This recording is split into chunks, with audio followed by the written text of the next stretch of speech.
guys, tonight we begin with the Habsburgs. Dim the lights, get comfy, maybe grab a chamomile tea. We're diving headfirst into the wonderfully weird world of royal inbreeding, specifically the Habsburg dynasty. Settle in because this is going to be a long one. We're talking centuries of close family relations, shall we say. And the results? Well, let's just say their family tree looks suspiciously like a tangled ball of yarn, and their collective jawline resembled a particularly severe case of underbite. So, the Habsburgs. They ruled vast swaths of Europe for centuries. Think Spain, Austria, the Holy Roman Empire, the works. And they did it, in large part, by marrying their cousins and their nieces, and occasionally their aunts, because why not double down on the family gene pool? It's not like there were any other eligible royals, was there? Oh wait, yes there were. But, family. Let's start with Charles II of Spain, the last of the Spanish Habsburgs. He was called the Bewitched, which sounds remarkably charming, I know. In reality, he was a walking, talking testament to the dangers of generations of inbreeding. He barely resembled a human being, and some historians suspect his mental capacity might have been mildly limited. This is putting it mildly, of course. Poor guy couldn't even manage basic motor functions, and reportedly only spoke in a series of low moans.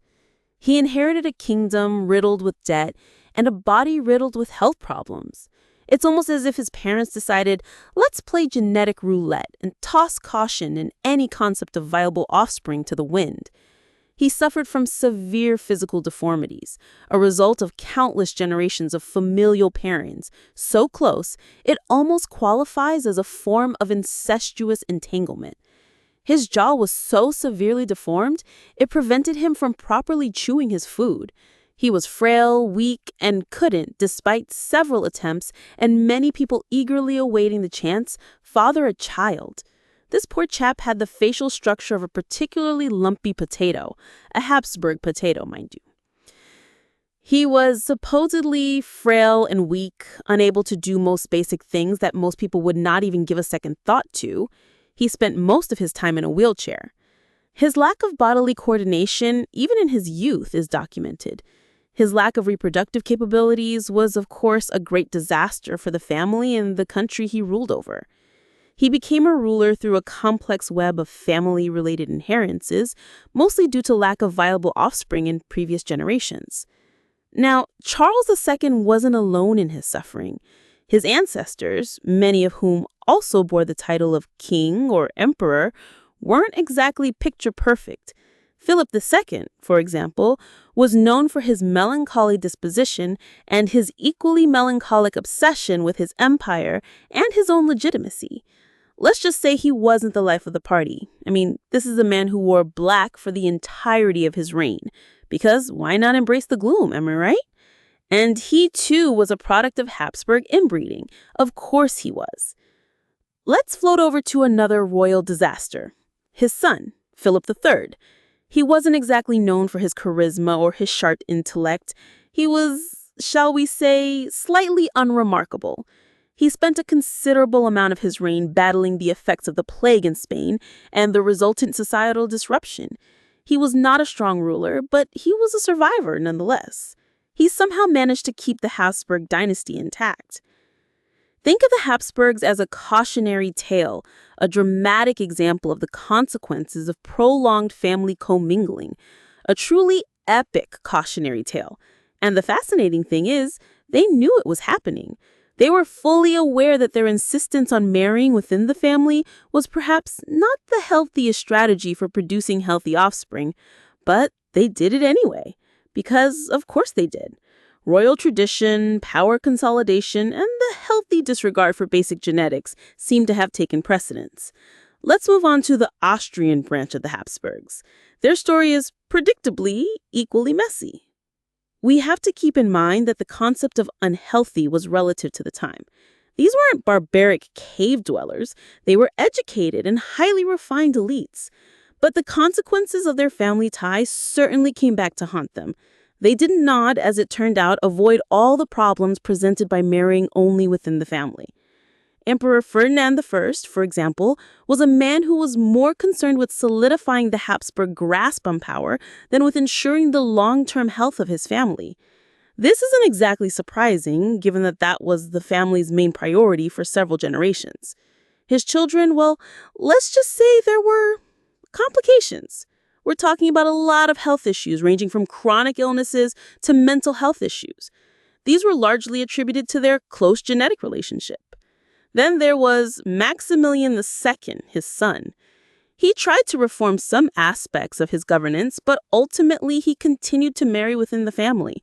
He was deeply religious and was generally considered a fairly decent ruler compared to his predecessors. But he was still a product of several generations of cousin marriages. The man was an example of the consequences of choosing family over everything else. He wasn't particularly remarkable or horrible, just there, existing, a Habsburg. So the Habsburgs continued to keep it in the family, which makes their family tree resemble a particularly gnarled and tangled bush. His son, Rudolf II, was interesting.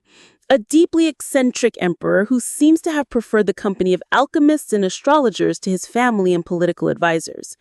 He lived a life of isolation in Prague Castle, surrounded by his collection of curiosities, and showed signs of mental illness.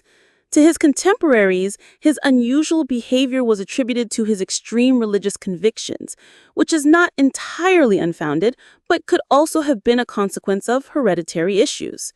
He never married, despite pressure to produce an heir. The Habsburgs' obsession with marrying within the family did not die with Rudolf II. In fact, the practice continued for decades, leading to even more generations of frail and sickly individuals. The Habsburg jaw, that infamous protruding lower jaw, became a recognizable feature of the dynasty, a painful reminder of their genetic legacy. It's almost as if they were competing to see who could produce the most magnificent underbite. Let's move to another intriguing figure, Leopold I. He reigned for a very long time, and it certainly proved to be more than one person's lifetime worth of drama. A man of both strength and weaknesses, his reign was marked by both successes and defeats, particularly in terms of foreign policy. And, yes, he also married into the family, because what else would a Habsburg do? His long life and lengthy reign give us a better idea of the issues that plagued the family. He lived to be quite old, but it's fair to say he wasn't exactly a picture of health. He had several children, and those children had children. Many of these children and grandchildren also had issues of their own. This is a pretty clear pattern of repeated inheritance issues. The pattern continues throughout the dynasty. The Habsburgs continued this tradition of inbreeding for centuries. The consequences were devastating, both for the individuals themselves and the empire they ruled. They continued to struggle with physical and mental health issues, while their empire itself gradually declined. It's a stark reminder that even powerful empires cannot escape the laws of genetics. We could go on and on. There are so many Habsburgs, each with their own tragic comedy of a life. It's enough to make your head spin and perhaps lull you to sleep at the same time. We've touched upon just a few of the more prominent ones, but the sheer number of them, all connected by blood and by a relentless pursuit of family power, is staggering. In the end, the Habsburgs faded from power. The last of the Spanish Habsburgs, Charles II, died childless, marking the end of that branch of the family. The Austrian line continued for a while, but the dynasty never recovered its former glory. The empire crumbled, fragmented, and eventually disappeared completely, a testament to the slow decay of inbred dynasties. Their legacy? A fascinating study in the dangers of inbreeding and an almost comical reminder of the importance of genetic diversity. Their legacy is also found in the very things they were desperately trying to control, a very human attempt at maintaining their grasp on power and maintaining their own lineage. They had a pretty good run and were able to maintain this incredible influence over an extended period, even with a lot of significant drawbacks. Their very existence is a testament to the lengths people go to preserve their lineage. So, as we gently drift off to sleep, Remember the Habsburgs. Remember their underbites, their frail bodies, their troubled minds, and their remarkable, if ultimately self-destructive, devotion to their family. Good night, everyone. Sweet dreams. And maybe don't marry your cousin. The Habsburg story, however, doesn't end with a simple "don't marry your cousin" platitude. Their legacy, woven from threads of political maneuvering, dynastic ambition, and a frankly alarming genetic predisposition towards certain characteristics, is far more intricate and, dare I say, fascinating than a simple cautionary tale. To truly understand their enduring impact, we must delve deeper into the mechanics of their power, the intricacies of their marriages, and the sheer, breathtaking audacity of their attempts to maintain control over a vast and increasingly fragmented empire. Their success, as we established, wasn't solely reliant on inbreeding, although that undoubtedly played a significant and often unsettling role. The Habsburgs were masters of political strategy, skilled negotiators, and ruthless pragmatists. They understood the delicate balance of power in Europe, adeptly playing one nation against another to expand their influence and secure their dynasty's future. Marriages, often arranged with the precision of a military campaign, were the cornerstone of their strategy. These weren't simply unions of love. They were strategic alliances, carefully crafted to consolidate power, expand territories, and secure crucial political partnerships. A Habsburg princess marrying into a powerful family wasn't merely finding a husband. She was forging a link in a vast chain of influence, a diplomatic pawn in a game played across centuries. The sheer scale of their intermarriage is almost comical if it weren't for the resulting health complications. Think of a vast, intricate web, each strand representing a marriage, each knot a new generation of Habsburgs, their bloodlines intertwining and thickening until the very fabric threatened to unravel under its own weight. The family tree resembles less a tree and more a tangled mass of vines, thick with the weight of shared ancestry and the dark fruit of genetic misfortune. The famous Habsburg jaw, that protruding lower mandible, that became almost a caricature of the dynasty, serves as a grim testament to the consequences of this relentless pursuit of power through blood ties. But to dismiss their reign as simply a tale of inbreeding and ill-fated marriages would be a gross oversimplification. The Habsburgs weren't merely clinging to power, they were actively shaping the course of European history. They controlled vast swaths of land, from the heart of the Holy Roman Empire to territories spanning across modern-day Spain, Austria, and beyond. Their influence extended far beyond their physical borders, shaping political alliances, influencing religious conflicts, and playing a pivotal role in the evolution of the continent's social and political landscape. Consider, for instance, their role in the 30 Years' War, a brutal conflict that ravaged Europe for over 3 decades. The Habsburgs were central to this conflict, their ambitions clashing with the rising power of other European dynasties and the tide of religious reformation. This wasn't a mere struggle for territory. It was a clash of ideologies, religious beliefs, and political power, with the Habsburgs firmly entrenched in the heart of the storm. Their strategic maneuverings, their alliances, and their unwavering determination to maintain their dominance shaped the outcome of this devastating conflict and profoundly impacted the political landscape of Europe for centuries to come. Beyond warfare, the Habsburgs also left an indelible mark on the arts and culture. Their patronage of artists, musicians, and architects helped foster a golden age of creativity and innovation. The grandeur of their palaces, the magnificence of their courts, and the sheer opulence of their lifestyle reflected their immense power and influence. The artistic legacy they left behind serves as a lasting testament to their impact, a tangible reminder of their presence in the tapestry of European history. Even the most severe critics of their inbreeding habits cannot deny the splendor and scope of their artistic patronage. Their reign, however, wasn't without its internal strife. The sheer size of the empire, the competing interests of its various constituent parts, and the frequent succession crises created a constant undercurrent of tension within the family itself. Power struggles, sibling rivalries, and political intrigues played out within the gilded cages of the Habsburg courts, adding a layer of dramatic complexity to their already multifaceted story. Consider the constant battles over succession, the plots and counterplots to secure the throne, the internecine wars fought between cousins and uncles, all within the context of a family already weakened by genetic predispositions. Yet, despite these internal conflicts and external pressures, the Habsburgs persevered.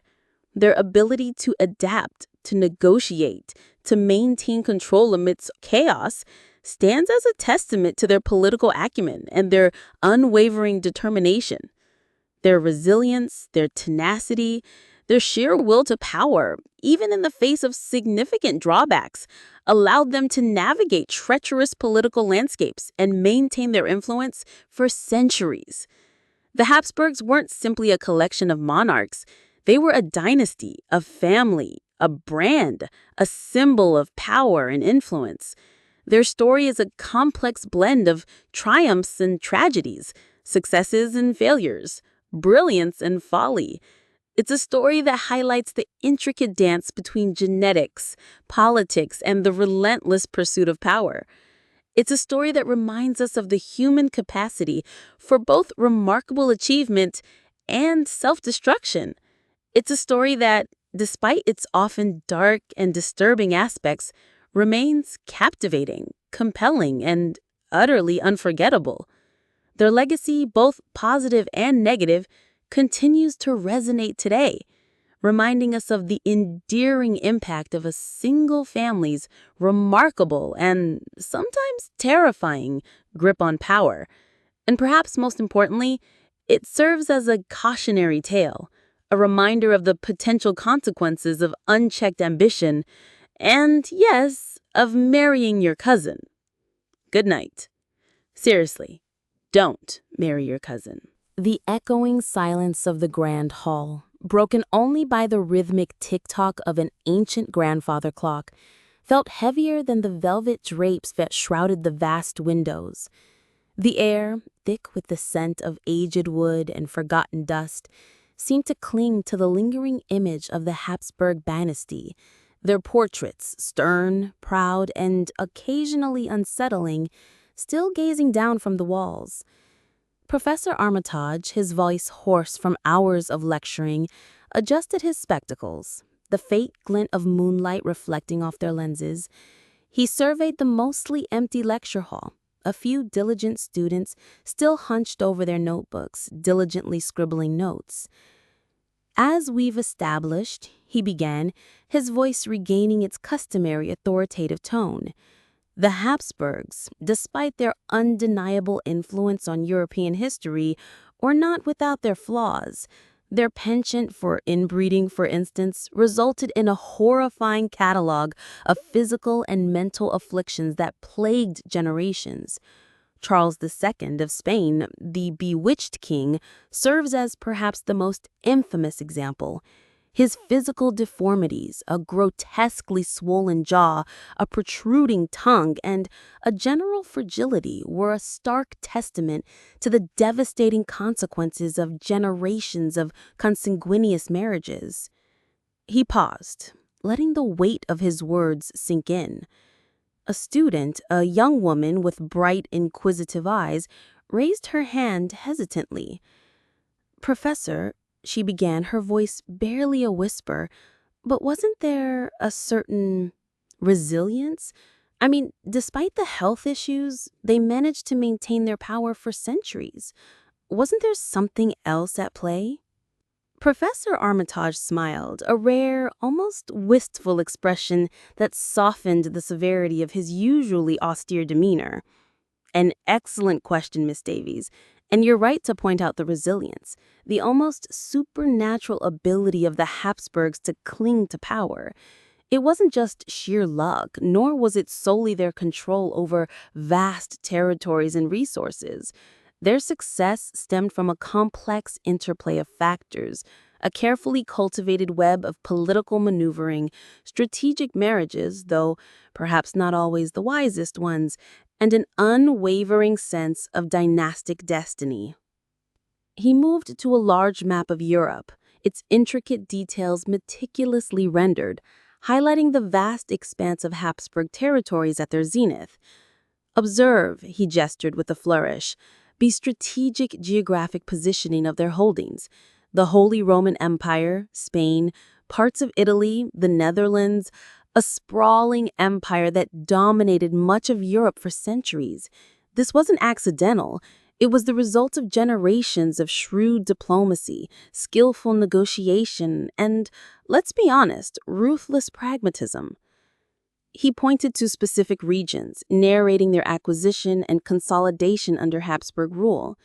He spoke of the skillful use of religious conflict to further their political ambitions, of their adeptness at manipulating alliances and exploiting internal weaknesses of rival powers.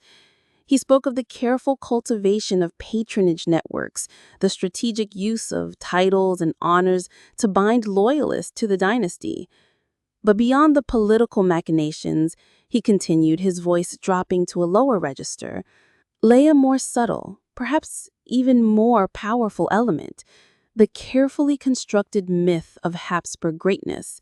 For generations, they cultivated an image of divine right, of a family chosen by God to rule.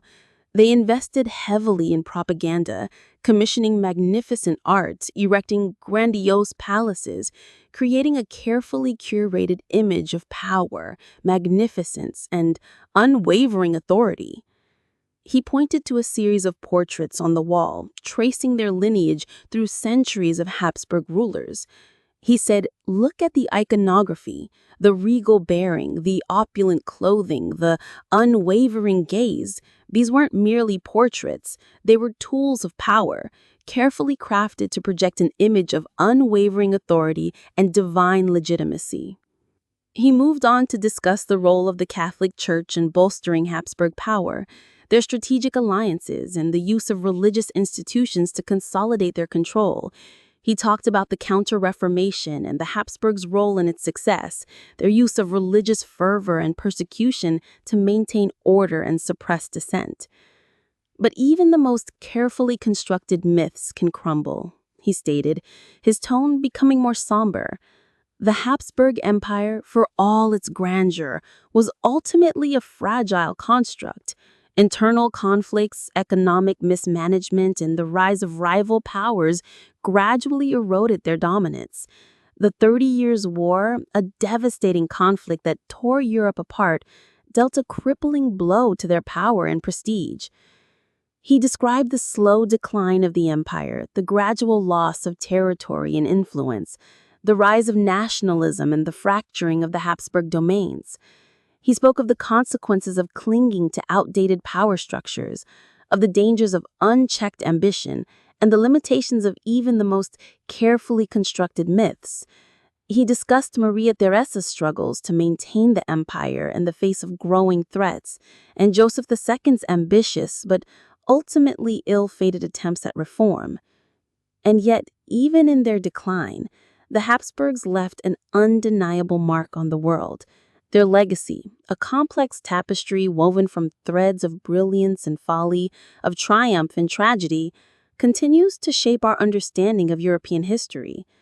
Their architectural achievements remain breathtaking testaments to their power and wealth. Their art continues to inspire awe and wonder. Their influence on language, culture, and political systems is still palpable today.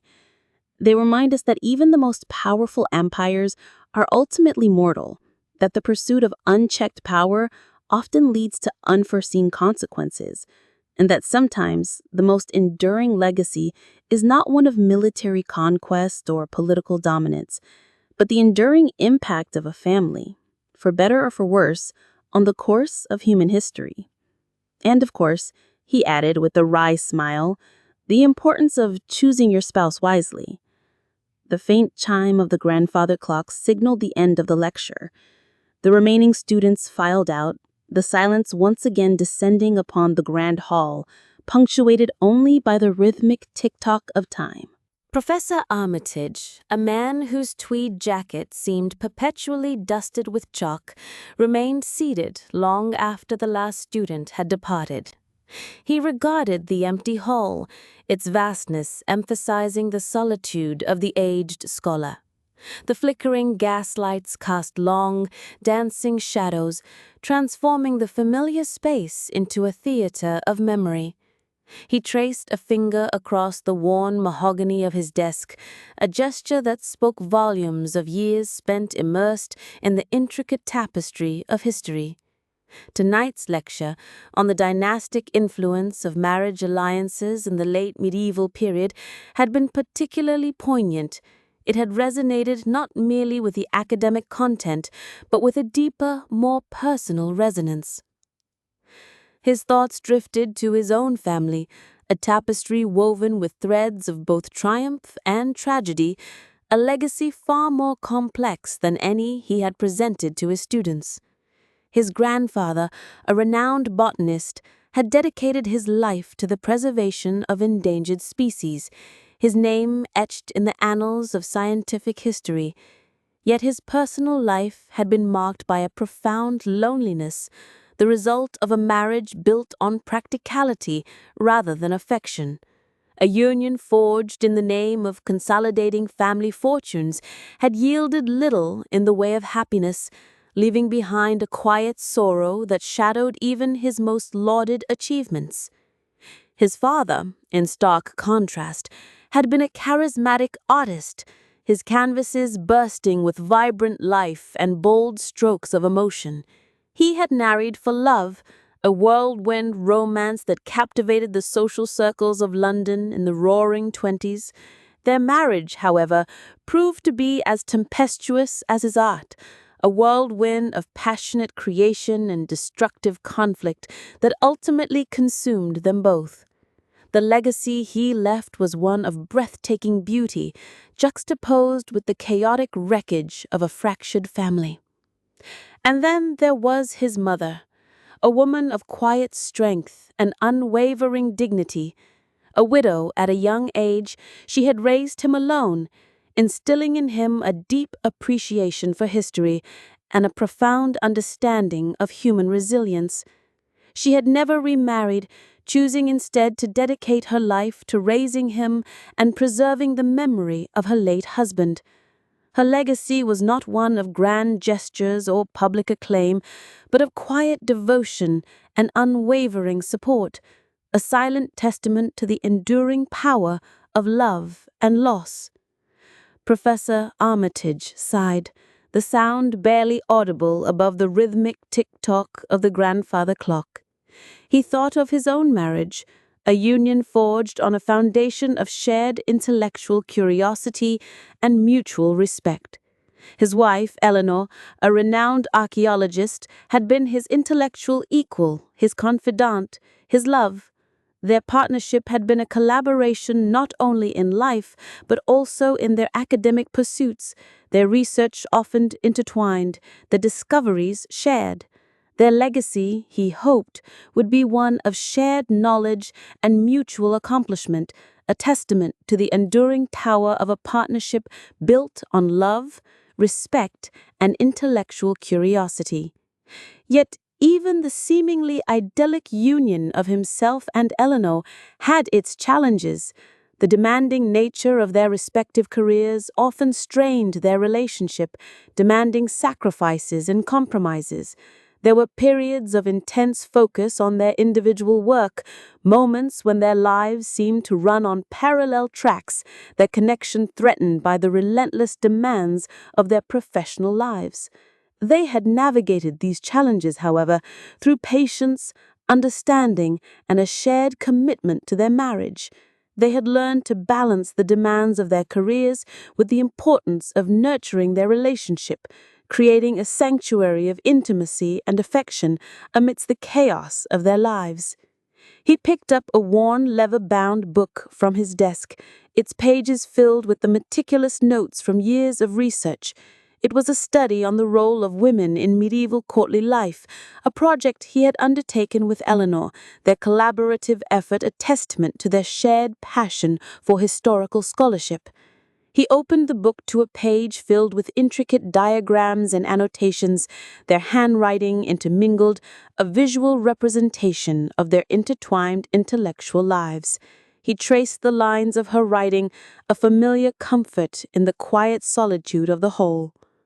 He thought of the students who had just departed, their faces a mixture of youthful enthusiasm and pensive contemplation. He wondered what legacies they would leave behind, the marks they would make on the world. Would they follow the path of his grandfather, dedicating their lives to scientific advancement, or would they emulate his father's artistic spirit, leaving behind a legacy of creative expression? Or perhaps, like his mother, would they find fulfillment in quiet acts of service and devotion? The possibilities were limitless, each path leading to a unique and enduring legacy. The thought reminded him of a recurring theme in his lectures: the unforeseen consequences of actions, the unpredictable nature of history, and the often unintended consequences of individual choices. A seemingly insignificant decision, a fleeting moment of passion or indecision, could have profound and lasting repercussions, shaping not only individual lives but also the course of history itself. The marriage alliances of medieval monarchs, the artistic choices of his father, the quiet devotion of his mother, each a testament to the unpredictable and often unforeseen consequences of human action. He closed the book, the weight of history settling upon him once more. The grandfather clock chimed again, marking the passage of time, the relentless march towards the future. He rose from his chair, the creak of the old wood echoing in the silence. He walked to the window, gazing out at the moonlit campus, the serene beauty a stark contrast to the turbulent history he had spent his life studying. He thought of his own legacy, a legacy still being written, still unfolding in the unpredictable currents of time. It was a legacy that, like all others, would be shaped by choices, both his own and those of others, a testament to the intricate interplay of individual lives and the grand sweep of history. And as he looked out at the night, he knew that the most enduring legacies were often the most unexpected, the most deeply personal, the ones that transcended the grand narratives and resonated in the quiet corners of the human heart. The rhythmic tick-tock of the clock continued, a reminder of the relentless passage of time and the enduring power of the human story, always unfolding, always evolving, always leaving behind a legacy, for better or for worse. The rhythmic tick-tock of the clock, a constant companion throughout his life, seemed to accelerate as Elias drifted off to sleep.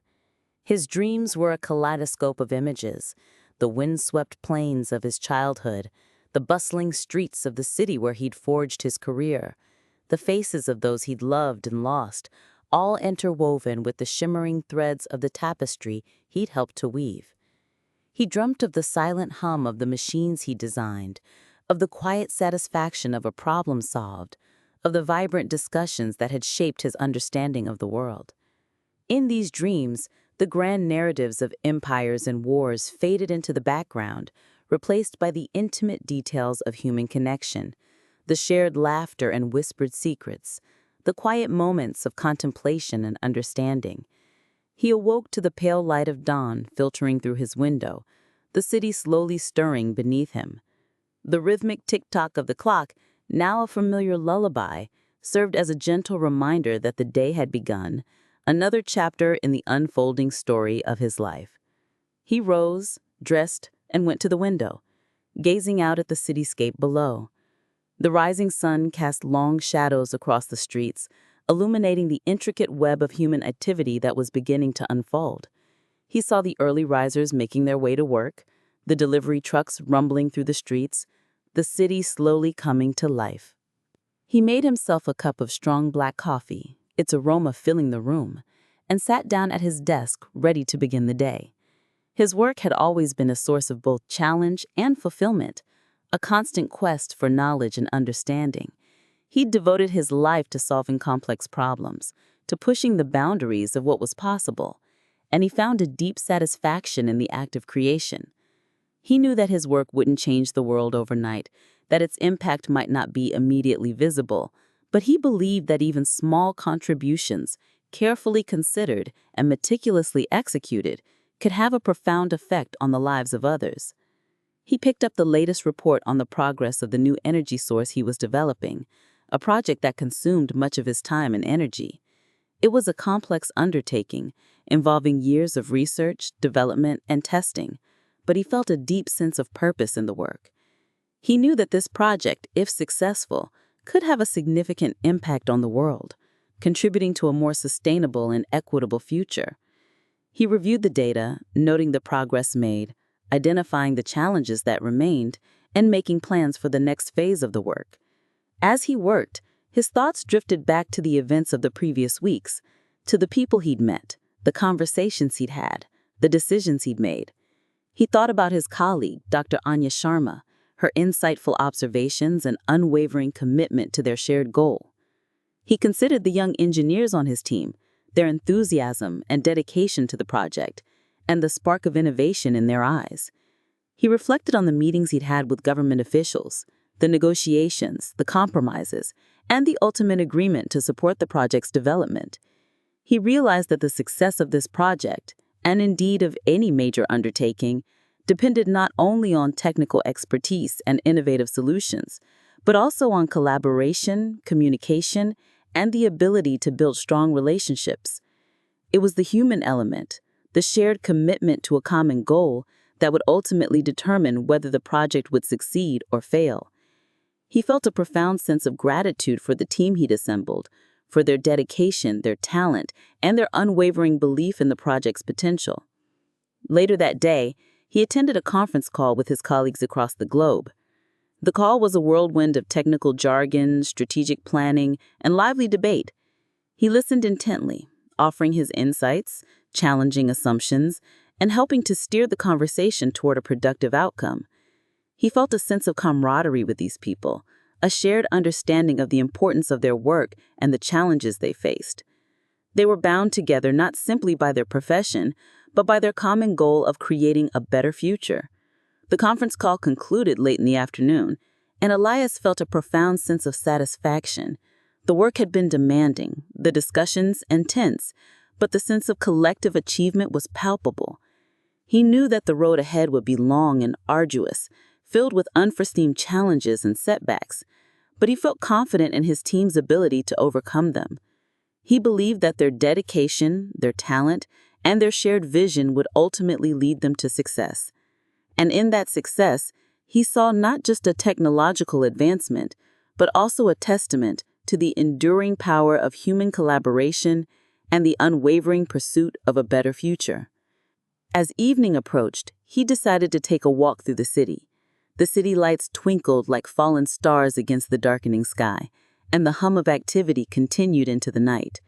He walked past bustling restaurants, crowded bars, and quiet residential streets, observing the diverse tapestry of human life that unfolded around him. He saw families sharing meals, couples strolling hand in hand, and individuals lost in thought, each with their own story to tell. He paused on a bridge overlooking the river, the water flowing smoothly beneath him, a symbol of the relentless passage of time. He reflected on the journey he'd taken, the experiences he'd had, the lessons he'd learned. He realized that his legacy wouldn't be confined to the machines he designed or the projects he completed. His true legacy would be found in the lives he'd touched, the relationships he'd forged, and the values he'd upheld.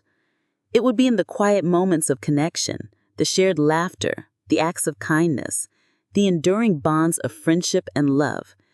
And as he looked out at the night, he knew that the most enduring legacies were often the quietest, the most deeply personal, the ones that resonated in the heart of those who knew him best. The rhythmic tick-tock of a distant clock reached his ears, a gentle reminder of the constant unfolding of time and the enduring power of the human story. The rhythmic tick-tock of the distant clock faded slightly as a gentle breeze stirred the leaves of the ancient oak outside his window. Elias, still seated by the window, allowed the cool night air to wash over him, carrying with it the scent of damp earth and blooming jasmine. The city lights, a shimmering tapestry woven across the inky blackness, held a captivating allure. Yet it was the quiet introspection that held him captive. He had spent the last hour contemplating the weight of his actions, the ripple effect of his decisions, both large and small, across the tapestry of his life. It wasn't the grand pronouncements or the sweeping gestures that truly mattered, he realized, but the subtle nuances, the unspoken agreements, the quiet acts of empathy that had shaped him and, in turn, those around him. He thought of his father, a man of few words but profound actions. His father hadn't delivered grand speeches or amassed great fortunes.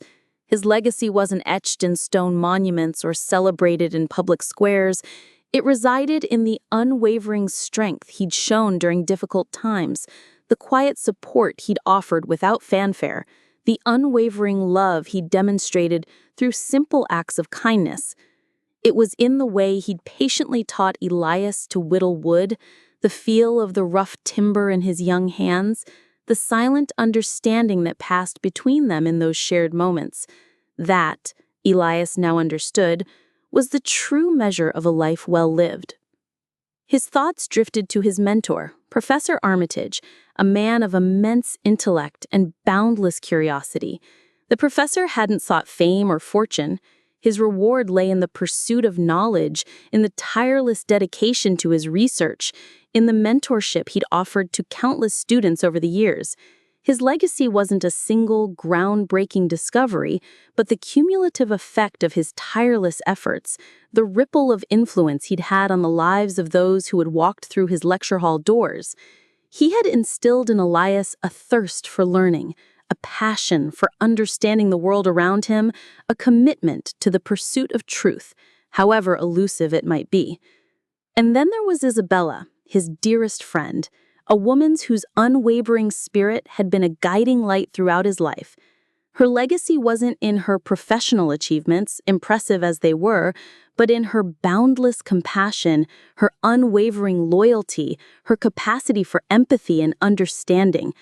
She had a way of seeing the best in people, of offering solace and support in times of need, of reminding him of the simple beauty in everyday life.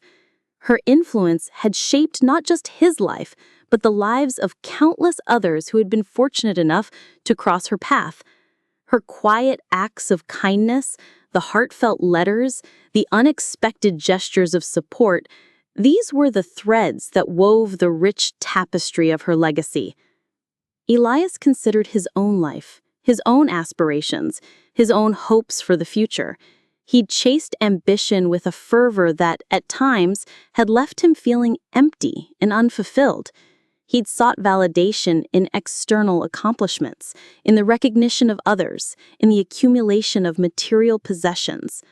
But now, as he looked out at the tranquil night, he understood that true fulfillment lay not in the acquisition of wealth or power, but in the richness of human connection, in the depth of meaningful relationships, in the quiet joy of living a life aligned with his values. His career, his accomplishments, these were but footnotes to the larger narrative of his life. The truly important chapters were those filled with shared laughter, with moments of quiet understanding, with the profound connection he had with the people he loved. He thought of the countless small acts of kindness he'd performed over the years, a helping hand to a stranger, a word of encouragement to a friend in need, a listening ear to someone burdened with sorrow. These were the threads that wove the tapestry of his own legacy, the silent testament to a life lived with purpose and intention. He realized that the pursuit of greatness, as often defined by society, was a deceptive path leading to a sense of emptiness and disillusionment. True greatness, he concluded, lay not in the clamor of public acclaim, but in the quiet resonance of a life lived authentically, a life marked by kindness, compassion, and unwavering loyalty. It was in the quiet moments of connection, in the shared laughter, in the unspoken understanding, in the enduring bonds of friendship and love. The rhythmic tick-tock of the distant clock continued its gentle, unwavering rhythm, a constant reminder of the passage of time. But it was no longer a reminder of fleeting moments. It was a comforting cadence, a steady beat accompanying the unfolding of his life's narrative. He wasn't sure what the future held, what challenges lie ahead, what triumphs might await him. But he knew this: he would strive to live each day with intention, to nurture the relationships that mattered most, to embrace the quiet moments of connection, to find joy in the simple beauty of everyday life. He would continue to learn, to grow, to evolve, to contribute to the world in his own unique way. His legacy wouldn't be etched in stone or written in grand pronouncements. It would be woven into the hearts and minds of those whose lives he touched, a quiet testament to a life lived with purpose and intention. And as the first rays of dawn began to paint the eastern sky with hues of pink and gold, Elias felt a sense of profound peace, a quiet contentment that settled deep within his soul. The night's contemplation had brought him clarity, a renewed sense of purpose, and a deep understanding of what truly mattered. The world outside his window was awakening, and he too was ready to embrace the new day, ready to continue writing the next chapter of his life's story, one filled with quiet acts of kindness, enduring connections, and the unwavering pursuit of a life lived with purpose and meaning.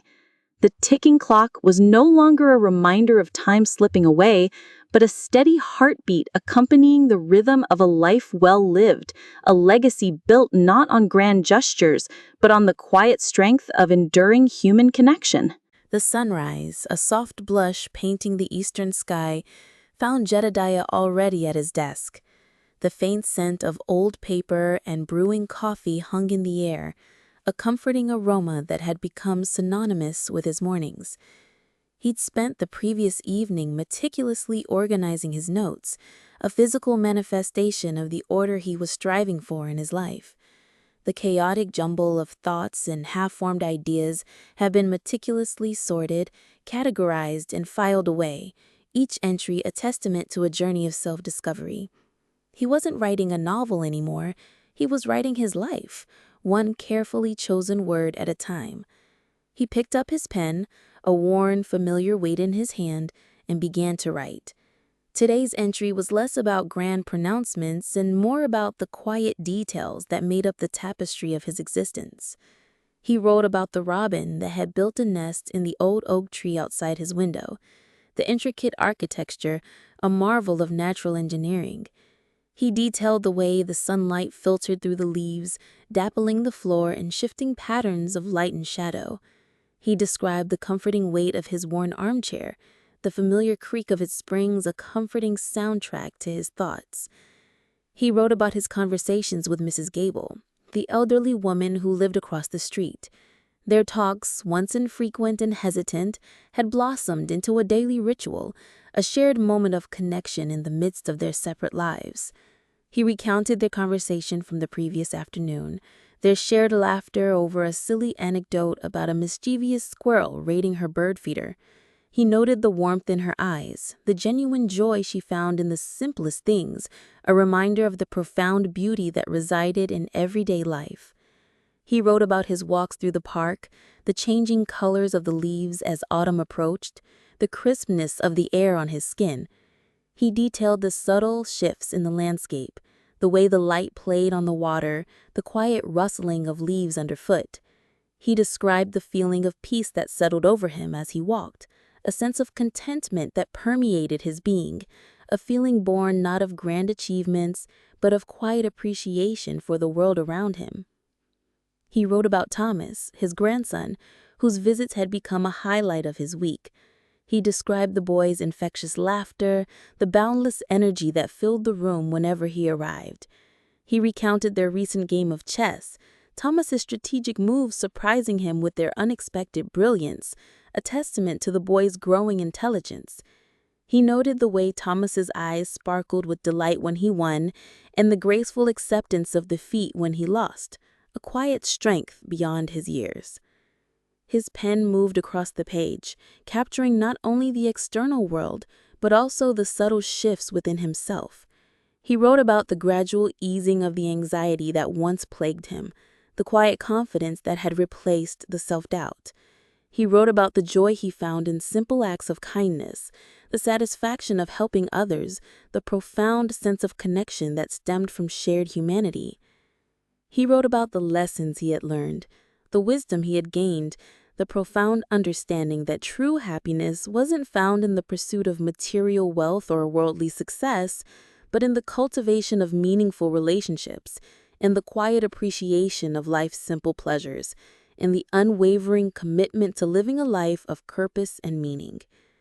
The afternoon sun cast long shadows across his desk as he continued to write. He wrote about the changing seasons, the subtle shifts in the landscape mirroring the internal transformations he was experiencing. He wrote about forgiveness, both of himself and of others, the liberating power of letting go of past hurts and embracing the present moment. He wrote about the importance of gratitude, the profound impact of recognizing and appreciating the good in his life, the simple blessings that often go unnoticed. He wrote about the beauty of imperfection, the acceptance of his own flaws and shortcomings, the realization that his imperfections were part of what made him unique and whole. As dusk settled, casting a warm golden glow over his desk, he paused his writing. He looked out his window, watching the stars begin to emerge in the twilight sky. Each twinkling light was a reminder of the vastness of the universe, a perspective that humbled him and placed his own life into a larger context. He reviewed his day's writing, a collection of seemingly insignificant details, yet each entry a building block in the construction of his life story. It was a story not of epic adventures or dramatic triumphs, but of quiet moments of connection, of enduring relationships, of a life lived with intention and purpose.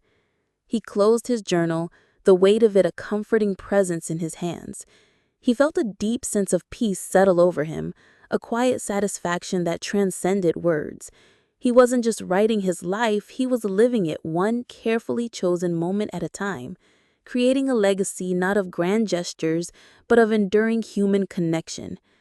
The ticking clock was no longer a reminder of time slipping away, but a gentle rhythm accompanying the quiet strength of a life well lived, a life filled with the quiet beauty of ordinary moments, the profound satisfaction of a life lived with purpose and meaning. He smiled, a gentle, knowing smile, and settled into his chair, ready to embrace the quiet solitude of the evening, the stillness a prelude to another day filled with the promise of connection, kindness, and the ongoing narrative of a life well lived. The rhythmic ticking of the clock was now a comforting companion, a reassuring heartbeat in the symphony of his life. The next chapter awaited, a blank page ready to receive the quiet strokes of his pen, another day's worth of life to be carefully, thoughtfully, and gratefully recorded.